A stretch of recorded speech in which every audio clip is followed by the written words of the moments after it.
たいたいた。いるいるいる。羽田空港行き174。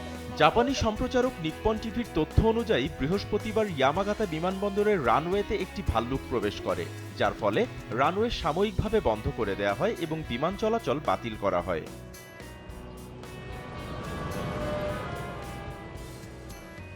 ওয়ালটন আবারও মিলিয়নিয়ার অফারে ওয়ালটন ফ্রিজ কিনে আপনিও হয়ে যেতে পারেন মিলিয়নিয়ার। পুলিশ কর্মকর্তাদের বরাত দিয়ে সম্প্রচারক জানিয়েছেন, স্থানীয় সময় সকাল 7টায় রানওয়েতে 1.2 মিটার লম্বা একটি ভাল্লুক পাওয়া যায়। কিছুক্ষণ পরেই এটি অদৃশ্য হয়ে যায়, কিন্তু আবার বিমানবন্দরে ফিরে আসে, যার ফলে সকাল 11:55 রানওয়ে বন্ধ করে দেওয়া হয়। অপ্রত্যাশিতভাবে আসা ওই ভাল্লুকের কারণে ইয়ামাগাতা প্রিফেকচারের বিমানবন্দর থেকে টোকিও, ওসাকা, সাপ্পোরো এবং নাগোয়াগা যাওয়া 10টি ফ্লাইট বাতিল করা হয়। স্থানীয় শিকারীরা বিমানবন্দরের জায়গায় ফাঁদ পাতে। 25 জুন সন্ধ্যা থেকে ওই এলাকায় ভাল্লুক দেখা যায় বলে খবরে পাওয়া গেছে।